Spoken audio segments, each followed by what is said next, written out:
Let's talk about gynocentrism, feminism, whatever you want to call it. It is a disease.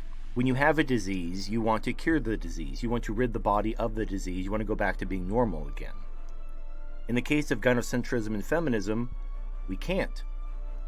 I've offered the cure. I've stated it many times. I've argued for it. I presented the case. Nobody's interested. And so the disease will never be cured. Well, it will be cured in a manner of speaking, in the same way that when you die of cancer, the cancer dies too. So you can't really lose your battle with cancer. You can only tie. Like, you either kill the cancer and survive, or you die of the cancer and the cancer dies too, and then it's a tie. Either way, the cancer dies. Same thing with feminism. Either we defeat feminism and restore patriarchy and we live, or feminism destroys society and then feminism dies too. Feminism, under no circumstances, can win because it's antithetical to nature. But, we still live in this body, this metaphorical body known as society. It has a disease, and we can't cure it because there's too many cucks and simps out there. And so what can you do? You have to live with the disease. You have to adjust your lifestyle to try to maximize the enjoyment of the time you have while you're dying of this disease. There's a word for this. It's called coping. When you get old and your body starts breaking down and things start hurting, you just have to live with it. You have to start taking pain meds. You have to start doing physical therapy. There's things you have to do to cope with the aging process, to cope with cancer, to cope with injuries. There's nothing wrong with that. It's what you're supposed to do. If you just ignore these problems going on in society and your body and just pretend like everything's fine, you're a retard. For some reason, though, coping is seen as a negative, and MGTOW is being shamed for coping as opposed to, killing themselves, giving up. I've tried to solve the problem. Nobody's interested in solving the problem. I could move to another country that has different levels of feminism and gynocentrism, but they're all different kinds of awful. So I can go live in a third world country where women don't have rights, but then I'm giving up like modern medicine and sanitation. At the end of the day, you have to weigh costs and benefits and what you're willing to give up, what you're willing to gain. Everything's about trade-offs. And the trade-offs just aren't worth it.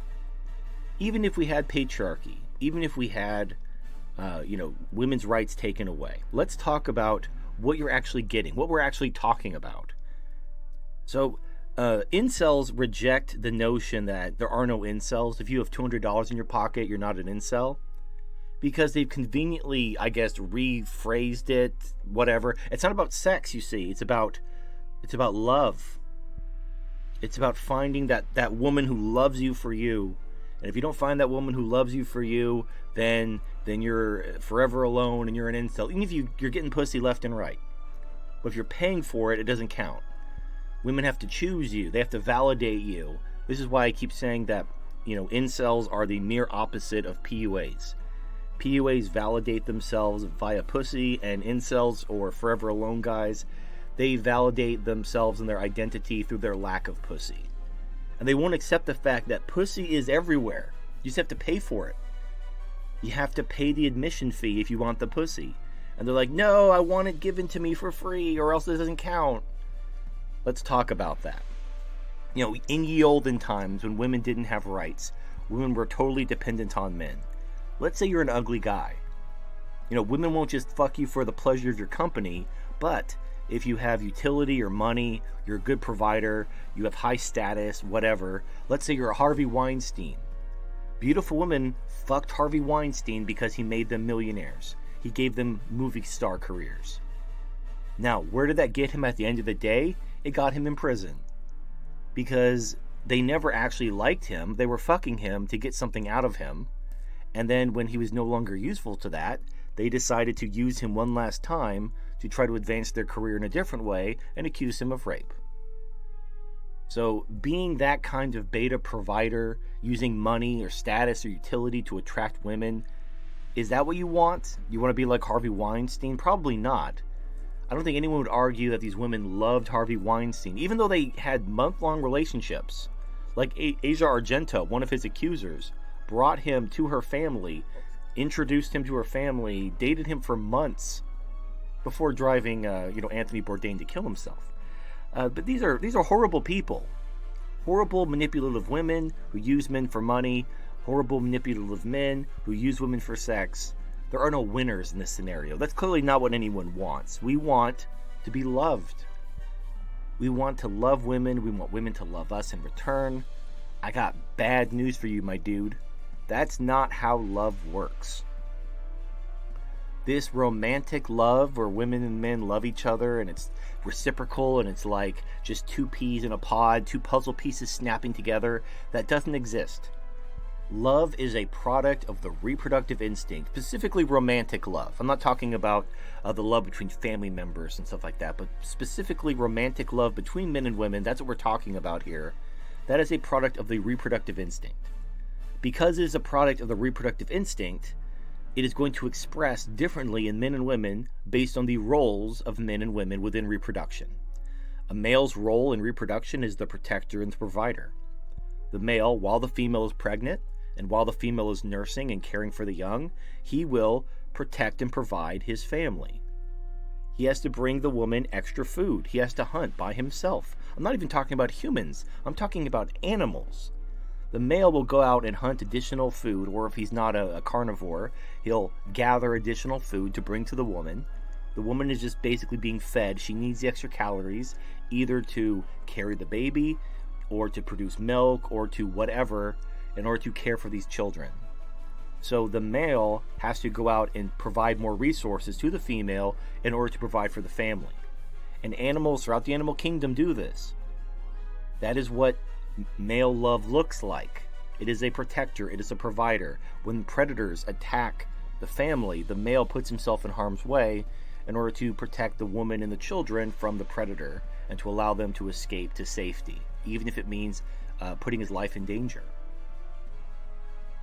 That is what male love looks like, because that is what the male sexual reproductive role looks like. What does female love look like? Well, what does the female role in sexual reproduction look like? Women are the recipients of the protection, the provision of men. They give men their presence and they stay with them for as long as the resources hold out, and they care for the young. That's it. That is it. Do women sacrifice themselves to protect their men, their mates, their male partners? No. Are women always around through thick and thin, providing and protecting and sacrificing for their male partners? No. That is not their role. Their role in sexual reproduction is to have children, and that's about it. That is about the extent of their role in reproduction. They are the recipients of the protection and provision of men so that they can facilitate reproduction. What does this look like in practice? Well, the man sacrifices for the woman, but when he loses his utility, when he can no longer provide for the woman, she falls out of love with him. If she finds a better deal, someone who can provide more resources, she falls out of love with him. Is this because she never loved him? You could argue that. I've argued that. A better way to phrase it is women love men differently. They love men according to their role in reproduction, which is not the same. It is not selfless. It is not sacrificial. It is entirely selfish. Not necessarily in a bad way. There's nothing wrong with women. It's not like we need women to act like men and to sacrifice and have this male-like love. That's not necessary. We need just to accept the fact that women and men are different. Love is a product of reproduction. Thus, men and women love differently because their reproductive roles are different, and that's okay. But what that also means is romantic love between men and women is not going to be equal. It never was going to be. The love between a pet owner and their pet is not equal.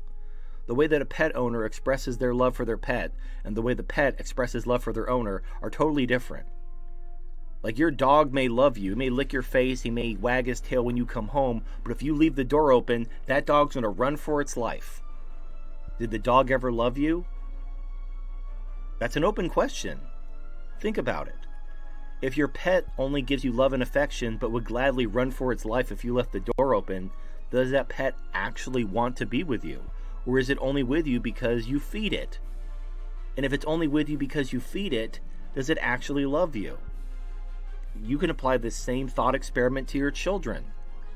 How many old people rotting away in nursing homes are never visited by their children? But, when they were growing up, they're like, oh, I love you, mommy, I love you, daddy, and they give you hugs and kisses. But then as soon as they're adults, they don't have to put up with your bullshit anymore. They're gone, never to be seen again. Did they ever love you? Did you do something wrong? Did they do something wrong? Is society to blame? What's going on here? What is love? What are we striving for? What do we want? When we say that we desire love, what are we looking for? What type of relationship do we want? Do we want to make people dependent on us so that they're kind to us, even if in their hearts they desperately want to be free of us? Do we want someone to reflect this protection and provision instinct of men back onto us? Unfortunately, if you want male love reflected onto you, then you have to be gay.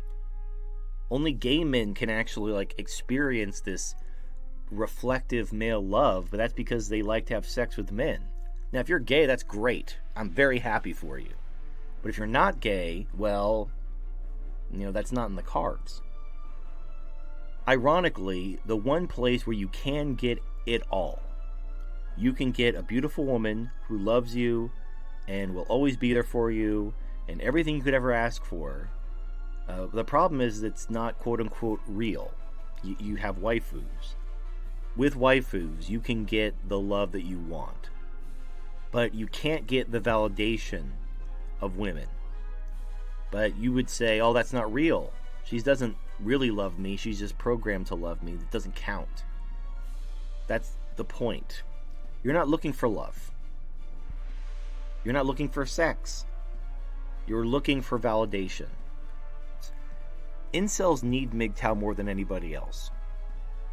Incels are the ones who really need to know how to go their own way, how to find meaning and purpose outside of female validation, walk away from the need for validation, just rebuild their lives and be happy.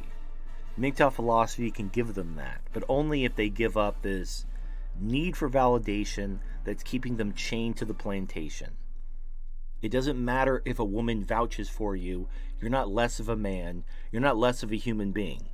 You have value in and of yourself. You don't need a woman to vouch for you to give you worth. That is the plantation. That is the lie that gynocentrism tells men, that they are worthless unless they have a woman. And MGTOW is trying to free you. So accept the invitation and be happy. Live your best life.